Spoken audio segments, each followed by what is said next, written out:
जब मैं छोटा था तो आसमान की तरफ देखकर बहुत कुछ सोचा करता था। कुछ टीवी पे सीरियल्स भी आया करते थे, मैं बहुत पुरानी बात बता रहा हूँ।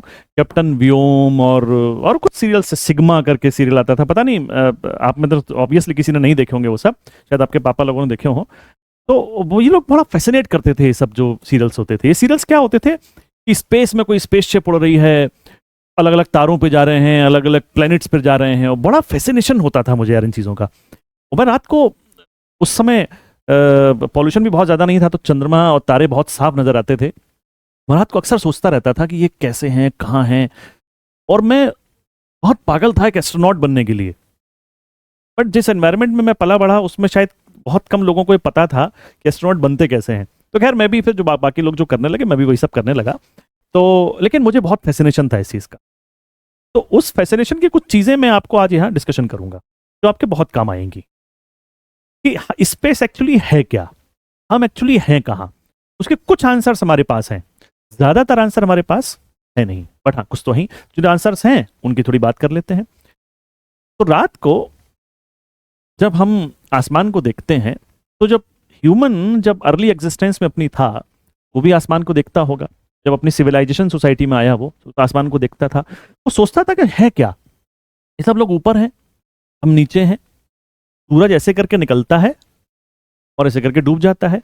तो ये तो उसने अंदाजा लगा लिया कि सूरज ऐसे निकलता है, डूब जाता है, इसका मतलब अर्थ गोल है, और सूरज ऐसे निकल के सुबह फिर निकल आता है, इसका मतलब सूरज अर्थ के चक्कर लगाता रहता है। ऐसी तो सोचता होगा, और एक्चुअली ऐसे ही सोचा। हम जानते हैं आज की डेट में कि ये सही नहीं है, ये गलत है। हम जानते हैं कि सूरज वही है, वो तो अर्थ चक्कर लगा रही है। तो जब हम ऐसे जाते हैं तो हमको लगता है ओहो ये तो सूरज पीछे गया, लेकिन एक्चुअली क्या हो रहा है, एक्चुअली तो हम आगे जा रहे हैं। जैसे तो ट्रेन अगर चल रही है तो कभी कभी बगल वाली ट्रेन चले तो हमको क्या लगता है हमारी वाली चली, चली तो वो वाली थी, है ना। तो ऐसे ही भ्रम पैदा होता है हमको। तो शुरुआत में ऐसा माना जाता था कि अर्थ जो है वो सेंटर में है और अर्थ के चारों तरफ सन चक्कर लगाता है। इस कॉन्सेप्ट को कहते थे geocentric. This is called as geocentric. जो हमको मालूम है कि ये सही नहीं था, ये गलत था, लेकिन हर जगह आदमी को यही लगता था, और ये किताबों में भी लिखा हुआ था। बाइबल जैसी सीक्रेट किताब के अंदर ये लिखा हुआ था। अब बाइबल में लिखा है तो आपको मानना पड़ेगा फिर तो भाई। फिर एक आदमी आया, नाम था कॉपरनिकस। कॉपरनिकस ने कहा यार मैं स्टडी करना चाहता हूं ये सब चीजों को, और उसने स्टडी करना शुरू किया। बहुत बड़ी टीम एक अपॉइंट की with the help of the king, और बहुत सारी चीजों को स्टडी करना शुरू किया। अब उस समय टेलीस्कोप वगैरह तो नहीं थे, लेकिन फिर भी लोग टेबल्स बनाते थे। वो देखते थे कि ये तारा यहाँ, ये यहाँ, ये यहाँ, तो ये यहाँ, ऐसी कर टेबल्स बनाते थे। फिर डेटा को स्टडी किया जाता था। तो डेटा को स्टडी करने के बाद कॉपरनिकस इस बात पर पहुंचा, वो कहता है कि सर मुझे लग रहा है कि ये गलत है। What I am feeling is this is wrong. मुझे ऐसा लग रहा है कि सर सन बीच में है और अर्थ उसके चक्कर लगा रही है। आज हम जानते हैं ये ठीक है। इस कॉन्सेप्ट को बोलते हैं हीलियोसेंट्रिक। This is heliocentric. और एक और आदमी आया, और उस आदमी का नाम था गैलीलियो।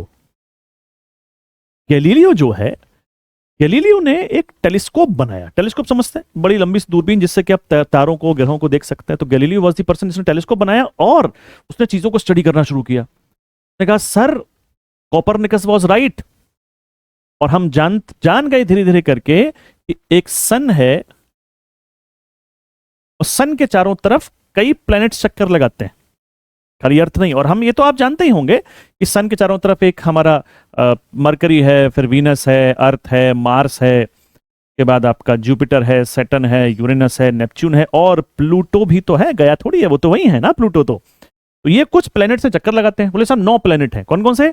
एक बार फिर से आपका नाम लिख देता हूं, जो मुझे मालूम है आपको पता ही है, बट फिर भी।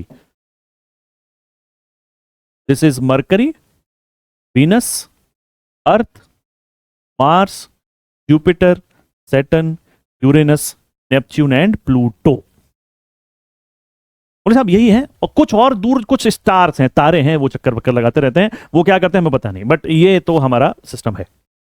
और कहीं ना कहीं हम इसी को अपना यूनिवर्स मानने लगे। ये सिस्टम अपने आप में बहुत बड़ा है। देखो क्या हुआ, प्लूटो, जैसे प्लूटो की बात करें तो प्लूटो आज की डेट में प्लेनेट हम किसको नहीं मानते हैं। 2006 में, इस ईयर में 2006 में एक मीटिंग हुई थी प्राग में, जो चेक रिपब्लिक की कैपिटल है। तो वहां पर ये डिसाइड किया गया कि चलो डेफिनेशंस डिसाइड करते हैं कुछ कि प्लेनेट किसे कहेंगे। तो उस डेफिनेशंस जो डिसाइड हुई वहां पर प्लूटो एक दो डेफिनेशंस पर खरा नहीं उतरा और इसको प्लूटो को हमने प्लेनेट मानना बंद कर दिया। उसको आज की डेट में डॉर्फ प्लेनेट या बोना ग्रह कहा जाता है। हमने प्लूटो को प्लेनेट मानना बंद तो कर दिया, लेकिन प्लूटो हमसे इतना दूर था कि उस समय तक 2006 तक हमारे पास उसकी कोई क्लियर फोटोग्राफ नहीं थी। एक बहुत ही धुंधली सी फोटोग्राफ हमारे पास थी, फोटोग्राफ नहीं थी। तो हमने कहा चलो ठीक है कोई बात नहीं, हम इसको प्लेनेट तो नहीं मानेंगे, 8 प्लेनेट होंगे आज के बाद, लेकिन चलो प्लूटो की फोटो खींचते हैं। और उसके लिए यहां से एक हम मिशन भेजते हैं, एक कैमरा भेजेंगे और कैमरा वहां पहुंचेगा, फोटो खींचेगा, हमको फोटो भेज देगा, फिर निकल जाएगा अंतरिक्ष में अपनी यात्रा पर। ठीक है सर, भेजते हैं। तो in the same year, in the year 2006 only, earth से प्लूटो पर एक कैमरा भेजा गया। क्या भेजा गया? कैमरा। कैमरा से मतलब एक मिशन था। उस मिशन का नाम, if I am not wrong, new horizon था। हाँ यही नाम था, न्यू हॉराइजन। न्यू हॉराइजन वहां भेजा गया। कब पहुंचा वहां पे? तो बेटा 2015 में पहुंचा। कब पहुंचा? 2015 में पहुंचा। अब देखिए जरा कितने साल लग गए उसको पहुंचने में? 9 ईयर्स, 9 लॉन्ग ईयर्स, 9 साल लग गए उसको पहुंचने में। स्पीड यानी स्लो गया होगा भाई, 9 साल लगातार चलता रहा। ऐसा तो रखा था नहीं कि भाई रुक गया, थोड़ा चाय वाय पी लिया, आराम कर लिया, नहीं नहीं, वो लगातार चलता रहा 9 साल तक। स्पीड पता है कितनी थी इसको? स्पीड थी जिस स्पीड से गोली चलती है, उस स्पीड से भी 10 टाइम्स ज्यादा स्पीड से गया था ये। यानी कि अगर मैं गोली की स्पीड से जाऊं प्लूटो के पास, मुझे कितना टाइम लगेगा? 90 साल। गोली की स्पीड से, गोली से 10 टाइम्स स्पीड से 9 साल लग रहे हैं, तो गोली की स्पीड से कितना टाइम लगेगा? 90 साल। मैं गोली की स्पीड से भी जाऊं 90 साल में कैसे पहुंचूंगा यार? फिर पहुंच के लौट कर भी आना है, पता करना है क्या है कैसे। तो ये स्पीड इज नॉट इनफ, हमको स्पीड बढ़ा के जाना पड़ेगा, जो हम जाते भी हैं। लेकिन मेरा कहने का मतलब यह है कि गोली की स्पीड से भी देखो 90 साल लगेंगे, तो कितना दूर है, बहुत दूर है। अब अचंबा तब हुआ जब हमको पता चला कि यार this is one of the छोटा सा system of the so many system. पता हमको ये चला कि यार, आई होप ये आप चीजों ने नोट कर लिया होगा, जियोसेंट्रिक और हीलियोसेंट्रिक। हमको पता चला कुछ एक बड़ा सा और सिस्टम है, एक कुछ बड़ी सी चीज है ये, यहां पे कुछ एक और बड़ी सी चीज है। और ऐसे उसमें तमाम सिस्टम है। मतलब इस सिस्टम के अंदर देखो, ये तो स्टार है और ये सारे प्लैनेट्स हैं। स्टार जिसकी खुद की लाइट है, सूरज के अंदर हीलियम बन रही है हाइड्रोजन से, तो इससे लाइट निकल रही है, बहुत सी एनर्जी निकल रही है, तो इसी चीज को स्टार कहते हैं। सारे स्टार इसी तरह से अपनी एनर्जी एमिट करते हैं बाहर की तरफ। तो बोले साहब, एक हमारे इस पूरे सिस्टम में एक ही स्टार है जिसका नाम सन है, इसलिए हम इसको सोलर सिस्टम कह देते हैं। इसको बोलते हैं सोलर सिस्टम। और ऐसे 100 बिलियन, कितने? ऐसे 100 बिलियन, 100 अरब तारे इस सिस्टम में घूम रहे हैं। कितने तारे घूम रहे हैं? 100 अरब। मतलब इस बात का बच्चों मतलब यह है कि ये जो सिस्टम है, ऐसे सिस्टम, इतने बड़े बड़े सिस्टम, 90 साल, समझ गए ना कितना बड़ा है? इतने बड़े बड़े 100 बिलियन, 100 अरब सिस्टम एक बहुत बड़े सिस्टम के अंदर पड़े हुए हैं। और इसको फिर यूनिवर्स माना जाने लगा। अभी अपने आप में बहुत बड़ा है। ये कितना बड़ा है थोड़ा सा मैं आपको अंदाजा बताता हूं इसका। जैसे मान लीजिए ये हमारा सन है, लगभग कोने में है, ये हमारा सन है। सन, इसके सेंटर से आपको पता है कितना दूर है? What is the distance of the sun from the centre of this system? इस सिस्टम का नाम क्या है मैं बताऊंगा आपको। It is 30,000 light year. Light year मतलब प्रकाश वर्ष, हिंदी में इसको प्रकाश वर्ष कहते हैं। ये इतना दूर है। अब इस आगे समझने से पहले, आपको डिस्टेंस समझने से पहले लाइट ईयर समझना पड़ेगा, तो कुछ बच्चे शायद जानते भी होंगे। देखो सबसे तेज क्या चलता है? सबसे तेज चलती है light. And what is the speed of light? The speed of light is 3 × 10⁸ metre per second. यानी सामान्य भाषा में कहूं तो एक सेकंड में 3 लाख किलोमीटर, एक सेकंड में। बहुत तेज चलती। लाइट जितना तेज कुछ नहीं चल सकता यूनिवर्स में, क्योंकि दूरियां बहुत बड़ी बड़ी हैं, तो हम मीटर, सेंटीमीटर, किलोमीटर में बात नहीं करते। तो हमने कहा चलो एक बड़ा स्केल बनाते हैं। बड़ा स्केल क्या था कि लाइट एक सेकंड में 3 लाख किलोमीटर चलती है। एक मिनट में कितना चलेगी?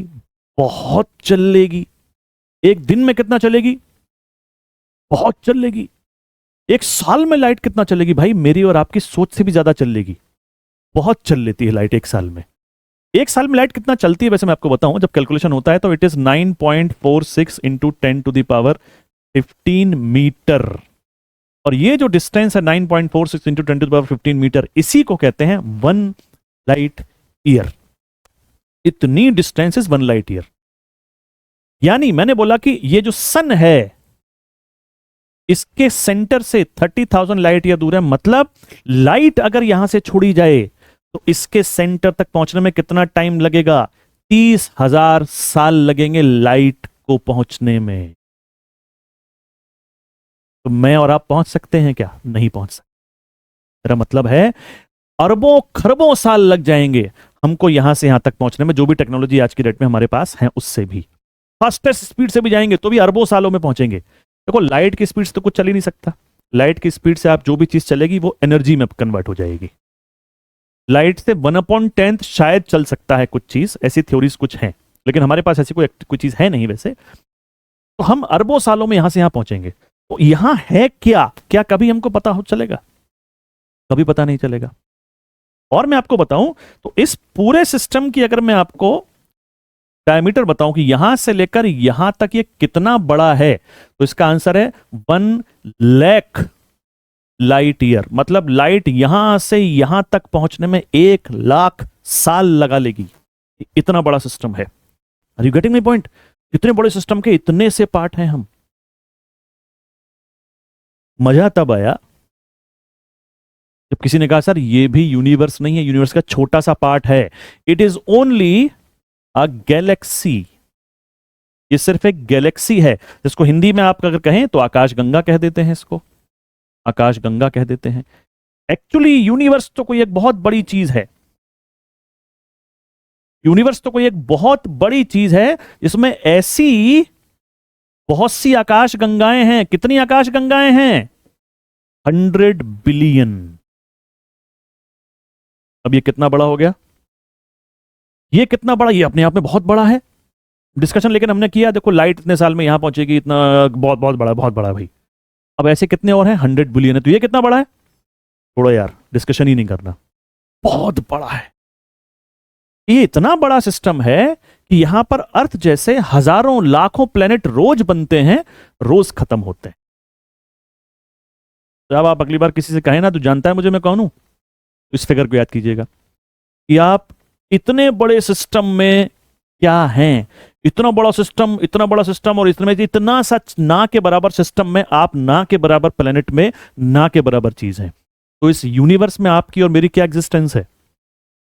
जीरो, कोई एग्जिस्टेंस नहीं। समझ रहे हैं? तो we are living in a very big system. दूसरा भगवान का, आप देखिए भगवान का, गॉड का, अल्लाह का, जिसका भी आप नाम लें, चमत्कार देखिए या उनका दिमाग देखिए, जिसने भी बनाया है ये सब। उन्होंने ऐसा सिस्टम बनाया हम कभी कुछ जान ही नहीं पाएंगे। जैसे मान लीजिए कि कोई आदमी, या यहां पे एक प्लेनेट है जहां पर लोग रहते हैं या लाइफ है, और हमसे पता लगा कुछ 70-80 हजार लाइट ईयर दूर है, तो हम कैसे पहुंचेंगे वहां पर? हम कभी पहुंच ही नहीं पाएंगे भाई। तो आपको दिमाग में एक बात आएगी यहां पे कि सर कोई बात नहीं, पहुंच नहीं पाएंगे, दूरबीन से तो देख ही सकते हैं ना। दूरबीन से देख सकते हैं, यस दूरबीन से देख सकते हैं, जो टेलीस्कोप है उससे देख सकते हैं, लेकिन यहीं पर तो वो कैच है। मान लो मैं यहां पर खड़ा हूं और मैं इस एसी को देख रहा हूं, ये सामने एसी लगा, इसको देख रहा हूं, तो एसी मुझे कैसे नजर आ रहा है? एक्चुअली ये लाइट इस एसी पर टकरा रही है, उस लाइट इस एसी से टकराकर मेरी आंख पर आ रही है, तो मेरी आंख के अंदर रेटिना है, वहां पर इमेज बन रही है। तो एक्चुअली ये इमेज जो बन रही है ना, वो उतनी देर के बाद बन रही है जितनी देर लाइट को एसी से मेरी आंख तक पहुंचने में लग रही है। रियल टाइम में नहीं देखते हैं हम लोग, हम थोड़ी देर बाद देखते हैं। कोई आदमी मुझे हाथ हिला रहा है, सामने से यहां बैठा हुआ एक लड़का, तो जो हाथ हिला रहा है, मुझे लग रहा है हाथ हिला रहा है, मैंने देखा नहीं, नहीं हाथ हिलाया उसने, लेकिन मैंने उस सीन को, उस दृश्य को कितनी देर के बाद देखा? जितनी देर बाद लाइट उससे टकराकर मेरी आंख तक पहुंची। अब कोई स्टार या कोई प्लेनेट यहां से 1 लाइट ईयर दूर है, और मैंने यहां से टेलीस्कोप से वहां पर लगाया, टेलीस्कोप से देख रहा हूं, मैंने देखा वहां पर कोई मुझे ऐसे हाथ हिला रहा है। इसलिए एक्चुअली उसने मुझसे कब मुझसे, दोबारा समझिए, थोड़ा फंबल हो गया। कोई आदमी एक प्लेनेट पर अवेलेबल है जो मुझे हाथ हिला रहा है, मैं दूरबीन से देख रहा हूं, मुझे हाथ हिला रहा है, तो उसने हाथ एक्चुअली हिलाया कब था? 1 साल पहले। क्योंकि वहां से लाइट आने में कितना टाइम लगता है, 1 साल। तो उसने लाइट हाथ हिलाया और वो चीज मुझे नजर आ जा रही है क्योंकि लाइट मेरी आ जाइए, मैं उसको ऐसे रेसिप्रोकेट करूंगा, ऐसे हाथ हिलाऊंगा, तो ये कब देख पाएगा, आज से 1 साल के बाद। अब सुनिए सर, जो प्लेनेट यहां से 70,000 लाइट ईयर की डिस्टेंस पर है, वहां अभी क्या हो रहा है मैं कैसे जान पाऊंगा, मैं नहीं जान सकता, क्योंकि जो जो टेलीस्कोप से मैं देख रहा हूं वो तो लाइट से काम कर रही है ना, तो लाइट उसमें जो आ रही है उसको वो नजर आ रहा है।